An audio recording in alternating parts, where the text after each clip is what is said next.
You're saying you can't go on the trip I planned.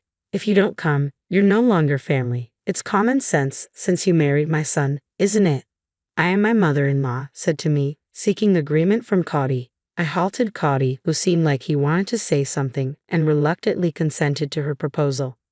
Goodness, marrying someone so naive to the world is such a hassle. As long as you understand, if you don't come, it's divorce. I'll re-educate you from now on, she continued with her ridiculous remarks. I was sick of it, but little did I know, this would be the last trip with my in-laws. I'm Liliana, 32 years old, and I run an app development company. It's still a small venture, but I love my work, and every day is a joy. My husband Cody is 37, 5 years older than me, and works at a bank. Both of us are passionate about our work, often discussing it for hours until the early morning. Cody is very understanding of my work, and we share household chores. Despite being married for 4 years, we don't have kids yet, but we both like children and hope to have them someday. My family runs an auto parts factory founded by my dad. It's now managed by my brother, which gives me the freedom to pursue my dream of starting my own app company. Even though our industries differ, I often consult with my supportive brother and dad, making my family a significant pillar in my life. Cody's family runs a small factory, and as an only child, Cody was expected to take over. However, he chose banking instead, much to his parents' disappointment. There were valid reasons for his decision. Firstly, the factory wasn't thriving, and Andy, his father, was considering shutting it down. Running a small factory is tough nowadays. As a child, Cody often heard his father talking with bank employees over the phone. Once he met a kind and cool banker during a visit to the factory and started accompanying his father to the bank for meetings just to meet him. Eventually, Cody aspired to be a banker, studied hard, and now works at a major bank. Our marriage seems fine on the surface, but it's not going well. Faye doesn't think highly of my job since I can work remotely. There are days I work from home, but she sees it as a frivolous job and doesn't understand it at all. I get it, for an older generation like our parents, my job is hard to grasp. It's not physically demanding, but it's still work, and it can be exhausting. I always adjust my work schedule around the in-laws' plans, so I never inconvenience them. I don't insist on them understanding, but it's frustrating when they think remote work is easy just because I have a flexible schedule.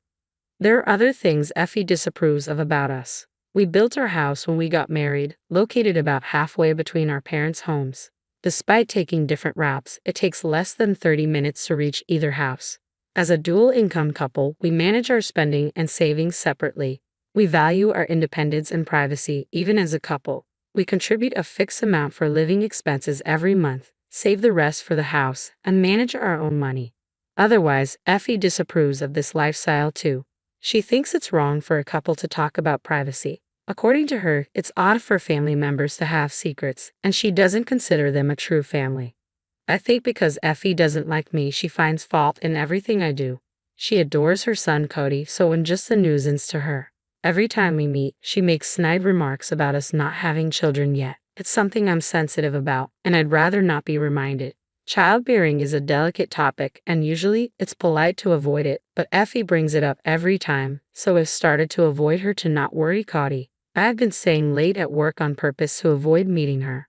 Effie has done many other surprising things, but there was one incident I couldn't forgive. It happened on the day of my best friend's wedding. After her wedding, my friend was moving abroad, and we wouldn't be able to meet as often since we both work. I was really looking forward to celebrating her big day. However, a week before the wedding, Andy came to me with a request. He had an important business reception and wanted me there. I naturally refused. The only thing more important than my friend's wedding would be a parent on their deathbed. That night, something unexpected happened. When I got home from work, my in-laws were at our house. As soon as she saw me, Effie confronted me angrily. Liliana, what are you thinking? Refusing Andy's request is outrageous. You're my son's wife. It's only natural to prioritize family obligations. Your refusal is unacceptable. You need to rethink your priorities, she yelled at me. Cody was there too, but he said nothing. After asking, I found out the reception was critical for the future of the company. But to me, my best friend's wedding was just as important. I told Effie that I understand what you both are saying, but my best friend's wedding is an important event for me, and I don't want to miss it. Besides, I'm not even an employee of Andy's company. As I said this, even Cody chimed in. Can't you make an exception this time? This is really about the survival of the company. I'm going to, and it's a family effort. We can make it up to you for missing the wedding. It's a family crisis. Can't you help us? I was shocked. I never thought Cody would say such a thing. He knew how much I was looking forward to the wedding. Then Andy spoke. I understood Liliana's point, but this time, we really needed her help. The atmosphere made it hard for me to refuse. It wasn't just any reception. In the end, I reluctantly agreed to skip my best friend's wedding. I told my friend the truth and explained why I couldn't come. Given that I had previously talked to my best friend about my family situation, she understood my predicament. In fact, she was more concerned about me. I'm fortunate to have such a kind friend. I felt guilty for missing her big day, but once the decision was made, I had to focus on making the reception a success. On the day of the event, Cody and I arrived at the venue early and tried to contact Effie. However, for some reason, Effie didn't answer her phone. As I worried about what to do, the in-laws finally arrived at the venue just 10 minutes before it was set to start. To my surprise, they were in a disheveled state, with messy hair and their suits and shirts all wrinkled. I was shocked and asked Effie what happened. "What's with your shirt? Today is an important reception, right?" She awkwardly responded, "I just overslept, Liliana. Make sure you're not rude." I was so close to snapping back with, "I don't want to hear that from you," but somehow I managed to hold back. I really want to give myself credit for keeping my composure during the reception. Effie, not knowing how to converse properly, made a series of rude comments to our guests. It seemed she meant them as jokes, but their strange smiles made it clear they weren't received well. As expected, we didn't secure the contract, and the reception ended without success. I thought to myself that it was to be expected. If I had known it would be like this, I would have preferred to go to my best friend's wedding. I was infuriated at being dragged into such a disastrous reception, ruining my plans and causing issues with the in-laws. To my dismay, they didn't acknowledge any wrongdoing. According to them, after such a lavish reception with no contract, it's almost like dealing with con artists. Good thing we didn't make a deal with such strange people. I was speechless with astonishment. How can they be so blissfully unaware? After this incident, I became even more uncomfortable with my in-laws and started avoiding them. But unfortunately, there's something I can't avoid. Cody's family has a tradition of going on a family trip every year since his childhood, and it has continued even after we got married. Since our marriage, I've been expected to join these trips, but I'm always stuck with the chores and driving, arranging hotels, booking, researching tourist spots. All these tedious tasks are my responsibility, and if I dare to voice my opinion, I'm immediately shut down with "don't overstep." Even when we visit tourist spots, I'm often left to stay in the room, never getting to visit places I like. Honestly, I dread these annual family trips and always hope I might fall ill on the day. Now, this year's trip season has arrived. Despite their claims of being financially tight, my in-laws insist on a lavish trip as usual. I was tasked with finding the hotel. I planned meticulously to keep Effie, who's always complaining, in a good mood. Since I'm the only one who doesn't drink, I'm the default driver, but I don't mind as it spares me from their conversations. However, a crisis occurred just before the trip. I received news that my mom had collapsed and was in critical condition. In such a situation, going on a trip, even a short one, was out of the question. I lost my composure, thinking I needed to see my mom as soon as possible. It was the day before the trip, so I decided to cancel and started preparing to go to the hospital. Cody offered to come to the hospital with me, but I refused. I felt like he was implying my mom wouldn't make it, which I didn't want to hear. When Cody and I went to tell Effie we couldn't join the trip, she exploded in anger. "You're saying you can't go on the trip I planned. If you don't come, you're no longer family. As my son's wife, it's common sense to prioritize the family trip, right?" "Right, Cody?" Effie said, seeking agreement from Cody. Effie interrupted Cody, who looked like he wanted to say something, as if to say she wouldn't entertain any opposing opinions. In that situation, I was so dumbfounded that I couldn't find the words to speak. Nothing could be more important than being with my mom in her critical condition. Just as I was about to respond, my brother called. "It seems Mom's condition is serious but a bit stable." I expressed my desire to rush to her, but he said visiting isn't possible right now due to a contagious disease outbreak. He mentioned that if she recovers, we could arrange a short visit later, so there was no point in coming immediately. Hearing this, I hesitated about what to do. Noticing my indecision, my brother asked what was wrong. I honestly explained the situation about the trip and my current dilemma to my brother. A bit angry, he made a good suggestion I hadn't thought of in my distress. The trip destination was near my parents' home. He assured me that I could quickly get to my family's house from the hotel if needed, and there shouldn't be any problem. Indeed, that's true. If I can't visit the hospital, staying at home or at the hotel doesn't make much difference. Accepting my brother's suggestion, I told Effie, "All right, I'll go on the trip." Effie responded, "Goodness, if you had said that from the start, I wouldn't have had to get angry. It's hard to marry someone so naive. As long as you understand, if you don't come, it's divorce. Honestly, I'll have to re-educate you from now on." Cody looked surprised, but we agreed to go on the condition that I could leave for the hospital if needed. He remarked, "It would be trouble if our driver suddenly disappeared, right?" "Oh, good, you're part of this family now, so our needs come first. Remember your role as my son's wife. This is a major event. The family trip should be your top priority." Her triumphant attitude and obvious excitement really irked me, but to avoid further trouble, I decided to endure it. On the day of the trip, I was so worried about Mom that I couldn't put down my phone. Yet Effie was drinking beer from the morning. The back seat of my car, which I was driving, turned into a party scene. I was surprised to see Cody joining in the drinking. However, this was a trip for which everyone had rearranged their schedules. I told myself that it would be nice if everyone could enjoy the trip since we had all made the effort to come. During the trip, Effie's whims were relentless demands to stop for the bathroom immediately or to go to the grocery store for more alcohol. I felt like a servant, but I was prepared to endure such things.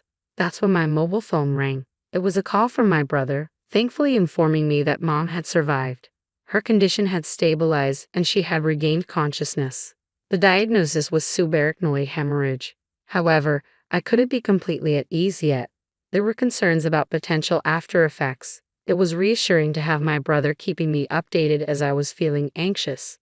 When I shared the news of Mom's recovery with my in-laws, Effie commented, "If she's better, there's no need to bother us with such news. You're making a big deal out of nothing." And then Andy added, "Exactly, no need to spoil our trip with such grim news. We're supposed to be enjoying ourselves." I was disgusted that Andy shared Effie's view and didn't want to think of these people as my family. During the trip, they made a ruckus in the hotel, drinking and partying, which was truly embarrassing. This incident deepened my distrust of my in-laws. Thankfully, Mom's condition remained stable, and there was no need to rush to the hospital, allowing us to complete the trip and return home. I was relieved. While I was sorting out the laundry, Effie came to our house. Wondering what it could be this time, she said, "You have a dryer at your house, right?" "We don't have one, so let me use it," and showed up with loads of laundry. I was exasperated and replied, "There's a laundromat with dryers. I have a load of laundry of my own, and I'm using it right now, so it's not possible." To which she retorted, "Always so stingy. Once you're done, it's fine. I'll come to pick it up tomorrow. Leave it finished by then," and attempted to leave her laundry in our washroom. Cody stepped in. "Go to a laundromat. Liliana is tired, and she has to work tomorrow. It's not possible." Effie got angry, feeling her son was defending me. She left in a hurry, spewing insults and slamming the door, leaving the laundry behind. In hindsight, if things had been different that day, maybe the course of events would have changed. Later, Effie returned and said, "During the trip, I realized something, Liliana. You lack awareness of being married to Cody. We might face similar situations in the future. Since we couldn't discuss it, I've decided that Liliana should make a decision." She put a family contract and divorce papers on the table. I was speechless. What even is a family contract? It was ridiculous and confirmed my belief that she can't have a normal conversation. The saving grace was Cody's reaction. He said, "I have something to say. If you keep imposing your biased views on us, I'll cut ties. I can't deal with this anymore." "What do you think, Liliana? She's not your servant or housekeeper. You're the one who's mistaken about your position." Effie was stunned. Until now, Cody had hardly ever opposed anything. It wasn't because he agreed with Effie's ideas, but rather he kept quiet to avoid the hassle. Following Cody's words, Effie's anger turned towards me. "You've changed Cody since marrying him. He used to be so sweet. It's crazy for him to talk to me like that. You must have brainwashed him. Turn him back to the old Cody," she accused, confronting me. She believed I had supposedly brainwashed Cody into defying her. But then Cody spoke up for me. The one doing the brainwashing is you, right? Always going on a rampage without listening to anyone's opinion. Frankly, you're a toxic parent. You never let me do what I wanted to after getting married. Instead of calming down, you started spewing your venom at Liliana. Enough is enough. I'm not going to divorce, and if you have a problem, you should stay out of our lives, Cody said. Hearing this, Effie turned to Andy, who was with her, and burst into tears. Andy responded, "If that's what Cody thinks, then fine. We'll cut ties, do whatever you want," and stormed out. I was surprised but happy that Cody stood up for us like that. Feeling frustrated, I told my brother about this. He became furious, saying he couldn't stay silent if they were acting this way. He decided to take action. It led to a tragedy in the in-laws' family. Turns out, my brother's company was a client of my in-laws' company. We had kept our family's company name a secret to avoid creating a power imbalance. The in-laws had no idea they were dealing with my family's company. But with things as they were, we couldn't continue like this. Though I had been patient, avoiding mixing business and personal matters, it had reached its limit. My brother had been having issues with them not meeting deadlines. "You can't cherish those who don't cherish you," he said. I discussed it with Cody before talking to the in-laws, and he agreed. Cody also said he had had enough. My brother ended the contract with the in-laws company. It was a business decision. They had been a problematic company, not paying on time and missing deadlines. But we had tolerated it because it was Cody's family's business. But there was no longer a need for that. Later, when my in-laws found out about this, they came to us in tears. Now they're constantly apologizing. They pleaded with my brother to reconsider the contract, but of course, that was impossible. It was their responsibility for not meeting deadlines. They should have been grateful for our patience. Cody explained everything to his parents, but they refused to accept it and ended up cutting ties in a rage. Cody wasn't sad. He felt relieved. He had been torn and tired, struggling between us and his family. Since then, we've been living peacefully. I learned that Cody had been supporting his family financially, but he stopped that. Now the in-laws' factory went bankrupt. Even without this incident, it was on the brink of closure, drowning in debt. I heard that Cody had been paying for those annual trips, and it's astonishing how they could behave that way, using someone else's money. Now the in-laws are living modestly, and Effie has recently started working. I was honestly surprised to see her, who used to call herself a president's wife, working. One day I saw Effie being scolded while doing a cleaning job. I felt bad for thinking this was karma. She'll learn the harsh realities of society and hopefully straighten out. As for us, work is going well. We haven't had children yet, but we enjoy our jobs and life is fulfilling. We're planning an overseas trip for our next vacation. For a while, we're thinking of enjoying life without children.